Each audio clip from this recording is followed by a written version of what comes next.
have lived through 8 decades of this life, and I can tell you that the greatest tragedies are rarely born of earthquakes or fire. They are born of quiet errors, of good intentions wrapped in fear, and of words that remain tragically, agonizingly unsaid. You look back on life in its later chapters and realize the weight of a spoken word is fleeting. But the weight of silence, that, my dears, is a burden that can break the human spirit and carve chasms right through the heart of a family. In my life, that silence began not with a betrayal or a shouting match, but with a single, insignificant $20 bill. Sounds ridiculous, doesn't it? $20. A sum so trivial now you might lose it between the couch cushions and never notice. But 50 years ago, in the fading light of the 1970s, that was substantial money. It was security. It was a week's food on the table. And for my beautiful, messy, loving family, that small piece of currency became the seed of a canyon so profound, so deeply rooted in misunderstanding, that it swallowed 4 decades of shared holidays, easy laughter, and casual, everyday brotherly love. It took me a lifetime of unbearable guilt and quiet suffering to learn that the debt wasn't counted in the Federal Reserve's paper, but in the truth that went unspoken. The enduring, corrosive silence. I want to take you back now, right back to 1978. Our lives then were a continuous stream of pure, unadulterated, uncomplicated love. We were living the suburban dream, the air always smelling of freshly cut grass, wood smoke, and Sunday pot roast. There was my husband, Thomas, and his younger brother, David. They weren't just brothers. They were 2 sides of the same heart, one pragmatic, one poetic, bound by a connection forged in childhood loyalty. David was the dreamer, the perpetual artist. He was always sketching furiously in thick leather-bound notebooks, always pursuing a grand, slightly risky idea, always on the absolute cusp of his big break, which somehow invariably slipped just out of his grasp at the very last moment. Thomas was the absolute rock of our extended family. Dependable, sensible, and steady as the very earth beneath our feet. Thomas loved his brother fiercely, but he was also perpetually, quietly worried about David's constantly precarious financial situation. It was a source of constant, low-level tension only I was privy to. David and his wife Lily were not just neighbors. They were an extension of our own home. They lived just down the street in a modest bungalow with their young son Jimmy. We shared everything. Our Sunday afternoon card games, our worn-out encyclopedias, our children's frequent scraped knees, and even our emergency coffee filters. There was no yours and mine when it came to help or happiness. We were just one large, interconnected family unit, bound by more than just blood. The truth, and I must be honest about this, is that David had always been terrible with managing money. He'd ask Thomas for little, almost trivial, loans constantly. $5 here, $10 there. Thomas always gave it without a second thought, slipping the money into David's pocket with a pat on the shoulder. He never kept a tally. He never charged interest. He simply saw a brother who needed a hand, and he extended it automatically, without question or judgment.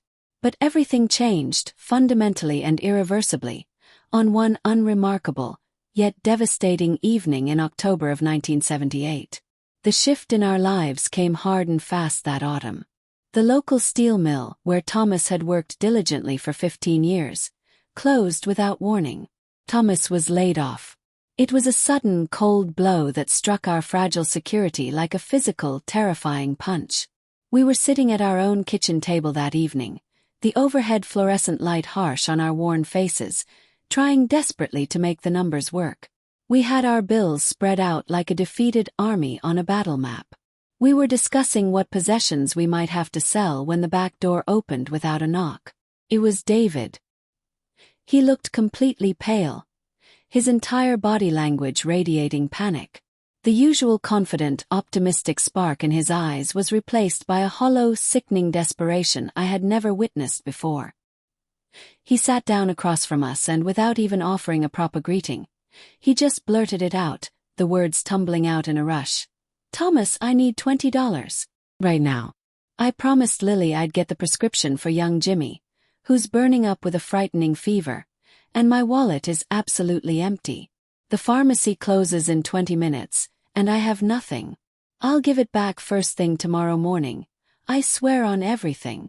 Thomas looked first at the table, at the stack of urgent, overdue bills. Then he looked at me, a silent, pleading anguish in his eyes for understanding. He looked back at his brother, and he said the hardest thing he had ever had to say to David. His voice flat with forced, devastating resolve. "David, I can't. I truly, honestly can't spare it. I just got laid off today. We are scraping pennies right now to buy our own necessities. We have nothing left that is liquid to spare, brother. I'm sorry." You could see David's face physically crumple. It was a visible, silent collapse of his spirit. It wasn't just the lack of money. It was the raw, brutal shame of being turned away by his rock, his older brother. The overwhelming pride of the struggling dreamer crashed violently into the desperate, animalistic need for his son's health. He didn't argue. He didn't plead. He mumbled a hasty apology about having to call Lily and backed quickly out the door. His shoulders slumped like he was carrying the unbearable weight of the whole world. He never said another word to us about it. Later that night, long after Thomas was asleep, snoring softly beside me, I couldn't rest. The agonizing image of David's defeated, panicked face kept flashing in my mind, a ghost of failure haunting my conscience. I knew what it felt like to be stripped of all dignity. So I did the unforgivable. I took $20 from the tiny private emergency fund I had carefully hidden under the flour canister in the pantry. My own secret savings for an unimaginable crisis. That night I decided the storm had finally arrived. I drove down to their house, which was dark and quiet now, slipped the 20 into an unmarked envelope, wrote 3 simple, anonymous words, "For Jimmy's health," on the outside, and slid it quickly under their front door. No name. No signature. I knew in my soul that if David or Lily knew it was from me, after Thomas had delivered that brutal no, it would completely destroy his fragile pride. It would be a debt they could never, ever truly repay, because it would feel like an act of pity, a correction of his brother's judgment.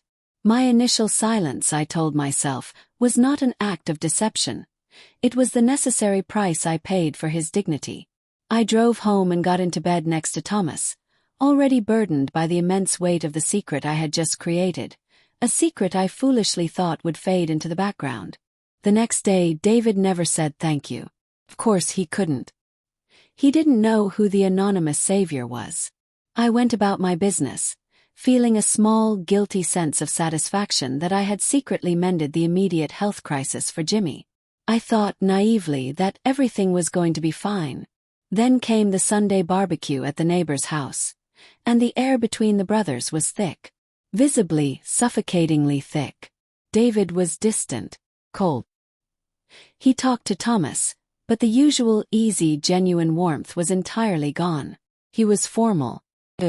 Every word he spoke to Thomas seemed weighed and measured, devoid of any real brotherly feeling. What I failed to realize in my rush to protect David's pride was the deep, emotional wound Thomas's refusal had already inflicted. David and Lily did get the money. They assumed it was a secret gift from a mutual friend, or maybe a sign of luck. But David, the dreamer with the enormous, fragile ego, never forgot the moment Thomas, his solid, dependable older brother, looked him in the eye and said, "I can't." He interpreted Thomas's refusal not as temporary financial reality, but as a total rejection of him as a person, a clear sign of contempt. He believed his successful, stable older brother looked down on him as a perpetual, pathetic failure. That $20, which I had replaced through a silent act of love, had done more than save Jimmy's night. It had irreparably fractured the foundational connection between the two brothers. It had planted the bitter seed of a profound 30-year misunderstanding.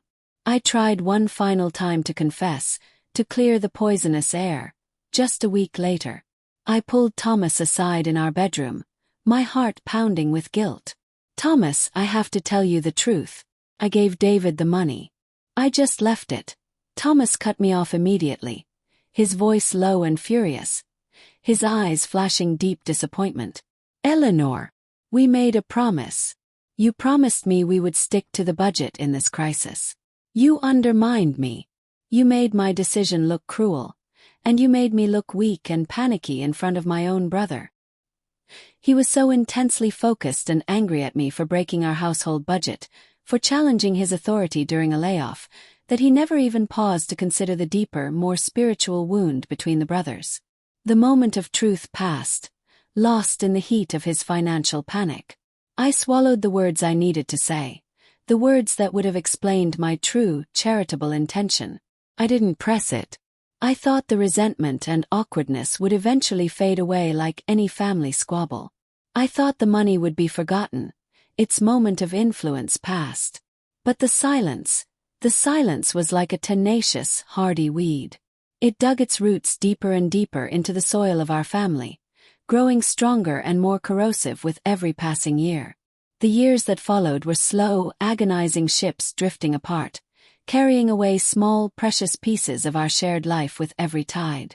David and Lily moved an hour away to start a new business venture. The casual Sunday dinners, the spontaneous afternoon visits, the shared, joyful holidays, they stopped entirely. David would call, but only to exchange formal, surface-level information, never to share a laugh, a worry, or a piece of genuine connection. He eventually achieved a quiet version of success later in life, and that success, sadly, seemed only to solidify his personal narrative, that he achieved it entirely without Thomas, because Thomas hadn't cared enough to help when David truly needed him at his lowest point. He clung to his pride like a shield.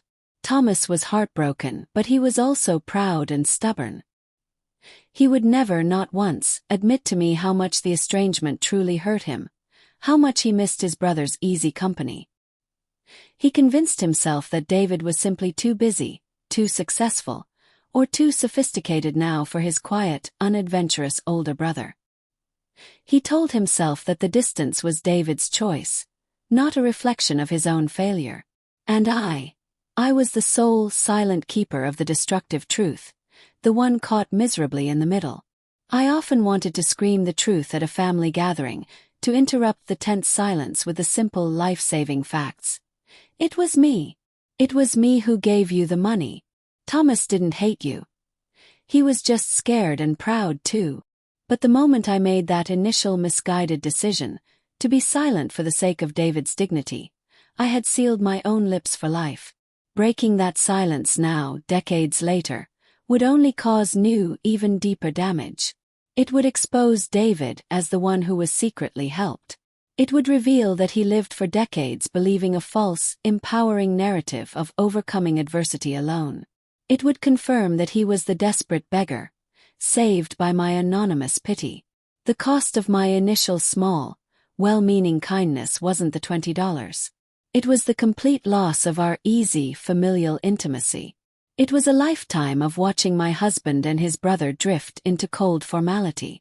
It was having to endure 20 Christmas dinners where the joy felt entirely muted, knowing the rift was still there, a great unspoken elephant in the room. The sadness was not an event. It was a low, perpetual hum in the background of our lives, an omnipresent presence. A constant, aching reminder of the day a tiny $20 debt became a mountain of misunderstanding, and my pride in keeping the secret destroyed our entire family's peace. I lived in a cage of my own making, the bars fashioned from the very thing I thought I was protecting: dignity. Every family milestone, every birthday card, every phone call, it was all tainted by the heavy, echoing weight of the truth I was forbidden to utter. The truth finally came out on a cold, gray day in 2012, long after the original incident had faded from our immediate daily thoughts. It wasn't from me. It came finally from Lily. Thomas and David were both in their 70s by then, still holding on to their separate, painful narratives.